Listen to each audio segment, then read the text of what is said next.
For anyone following the Idaho 4 case and the upcoming trial of accused Bryan Kohberger, things are not looking good for his defense team. If you are unfamiliar with the case, check out our videos Idaho 4 Bryan Kohberger's Secret Internet Life and Idaho 4 What You Need to Know to catch up. Strange behavior, apparent DNA evidence, cell phone pings, accusations of stalking, and an eyewitness all point to Kohberger being the killer of the Idaho 4. The legal principle of quote-unquote innocent until proven guilty means that a defendant in a criminal trial is presumed innocent until the prosecution presents enough evidence to prove that person's guilt beyond a reasonable doubt. This principle is enshrined in the U.S. Constitution, which states that no one shall be quote-unquote deprived of life, liberty, or property without due process of law. What if Bryan Kohberger is innocent besides the supposed damning evidence against him? Stranger things have happened in the American justice system. In 1994, prosecutors in the O.J. Simpson case thought they had a match-winning touchdown with the evidence they had against Simpson, and we all know how that turned out. Will Kohberger have the same luck? Tracy Walder, a former CIA officer and FBI special agent, dissected the prosecution's evidence against Bryan Kohberger and searched for flaws in the affidavit. Walder discovered lines of evidence the defense might argue are insufficient to convict Kohberger: the DNA evidence recovered at the crime site, inaccurate cellular tower data, and the eyewitness testimony. Today's video will look at this evidence and how it could get Kohberger off, or help him escape the death penalty. Since Kohberger's arrest as a suspect in the killings of 4 University of Idaho students, several details about him have come to light.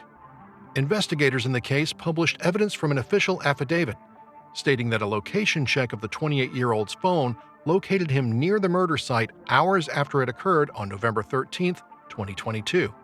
According to Ben Levitan, a telecommunications specialist and former electrical engineer, cell phone data is insufficient evidence against a suspect. According to Levitan, this information provides an approximation of a person's whereabouts at the moment, but does not pinpoint them to a specific location. According to the affidavit, Kohberger was close to the King Road residence at least 12 times before the murders. However, Levitan made it clear that this was not a guarantee, since the range of a cellular tower encompassed around 12 square miles. Furthermore, Moscow is a 3-by-5-mile town, and the tower could determine a person's whereabouts even if they were outside the city, thus not pinpointing an exact location. Levitan also highlighted that the mobile tower near the student's rental home collects data from a 27.3 square mile region. He stated, "You cannot pinpoint a person. There's no chance any expert in the world can tell you where that person is located." The affidavit also states that detectives examined Kohberger's phone records to see if he stalked any of the victims before allegedly killing them. However, Levitan noted that using this information to convict the defendant during court procedures successfully might backfire on investigators. They will be wrong and could damage their case, he asserted. Levitan noted that the official document suggested Kohberger sought to quote-unquote conceal his location during the quadruple homicide, as his cell phone's location was not accessible from 2:47 a.m. to 4:48 a.m. Investigators suspected him of turning off the device or putting it into flight mode. Still, the experts said that it was not as simple as that. If someone's phone isn't showing up on the network, all it means is that they didn't receive any calls or texts or use any apps during that time period, he said. Levitan said that the investigators placed excessive emphasis on the phone data. He said the phone's location information was crucial in a case since it revealed who was not near the crime scene. Cell phone data records as evidence are very reliable and useful, but it's not DNA. It doesn't have the precision that would allow you to pinpoint a person's phone. The best the state can say is that this phone was in a 27 square mile area that includes the crime scene 12 times. People need to stop with the "do you even feel empathy for these victims? Does it matter if I do or don't? There's an innocent man who is being accused of something he didn't do." We need to wake up. DNA evidence is not accurate. Wake up! Gosh, you guys are being brainwashed. Bryan Kohberger, if you're reading this, we stand and support you. I love you so much. This Facebook user has popped up in defense and is apparently quote-unquote in love with Kohberger. This strange trend of women falling in love with violent criminals is not new and does not make sense to the public. One part of her post stands out and is more understandable to those who follow true crime stories. DNA evidence is not accurate. What DNA evidence is there against Kohberger, and how can the defense negate it? Tracy Walder, the former federal agent, said that the DNA evidence that led investigators to arrest Kohberger for the deaths of the 4 Idaho students did not necessarily prove that he was present at the crime scene when the crimes occurred. Before he appeared in court, the police issued a shocking probable cause document detailing the evidence that led to his arrest. The police said in the affidavit that the DNA detected on a knife sheath from the crime scene tied Kohberger to the killings. The knife used to kill 4 students is thought to be a K-bar-style fixed-blade knife that has not yet been located. On December 27, 2022, detectives stole garbage from the Kohberger family's home in Albrightsville, Pennsylvania, and obtained a DNA sample. The sample from his parents' residence were identical to those found at the crime scene. A DNA profile obtained from the trash and the DNA profile obtained from the sheath identified a male as not being excluded as the biological father of the suspect profile, said a later DNA study. It was stated in the affidavit that at least 99.9998% of the male population would be expected to be excluded from the possibility of being the suspect's biological father. Investigators used Kohberger's father's DNA to identify him as a suspect, as has been done in other cases by using a suspect's family members as a DNA reference. Reflecting on the affidavit's facts, Walder claimed that the DNA evidence did place Kohberger at the murder scene, but it did not specify when he was there. The DNA is nice to have. It puts him at the scene of the crime, but it doesn't put him at the scene of the crime potentially on that day and around that time, she said, while adding that this is a hole that can be poked in the prosecution's case.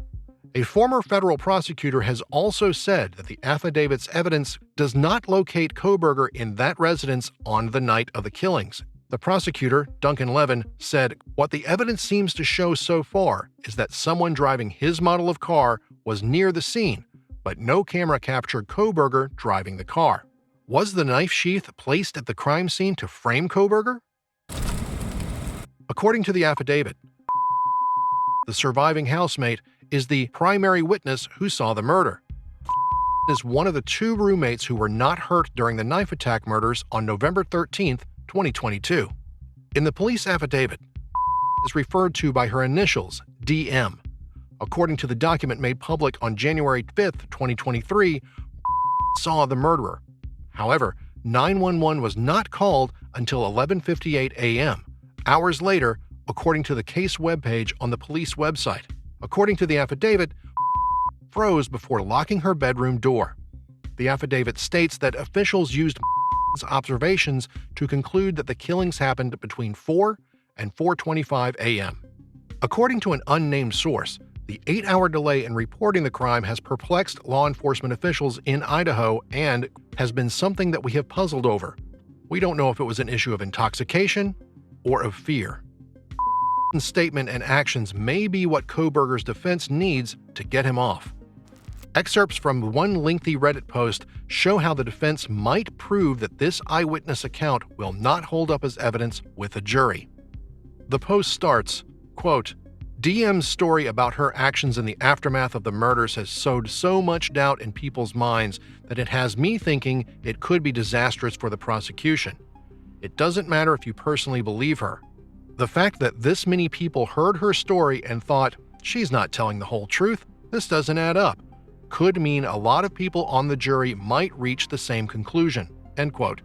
It continues, quote, "Bryan's lawyer just has to sow enough doubt in the minds of the jury for them to decide they can't convict him in good conscience, especially if the state pursues the death penalty.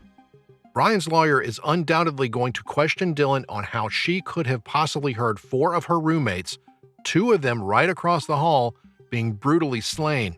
She'll question DM on how sure she is that she can identify 1, a masked man who she saw, 2, in a dark hallway, 3, for only a few seconds in passing, 4, while bleary-eyed from sleep, 5, fuzzy-headed from drinking earlier that night, and 6, addled enough to enter a quote-unquote frozen shock phase. Eyewitness testimonies are infamously unreliable, and the circumstances of her sighting make it even more so. The same Redditor brilliantly notes one other reason Kohberger might escape the lethal injection. There's also a well-known phenomenon where juries these days harbor unrealistically high expectations for proof in trials due to people being exposed to so many police procedural TV shows that plant the idea in their heads that anything less than extremely damning direct evidence is insufficient. This is a case built on a pile of circumstantial evidence that's questionable enough to be inspiring half of the true crime community to spiral down various conspiracy theory rabbit holes. There are so many opportunities for Bryan's defense to sow doubt in a jury, Dylan's story most of all. He could end up being acquitted after all, in my opinion. Is this enough for Kohberger to walk free? Or does the prosecution have rock-solid evidence that Kohberger killed the Idaho 4?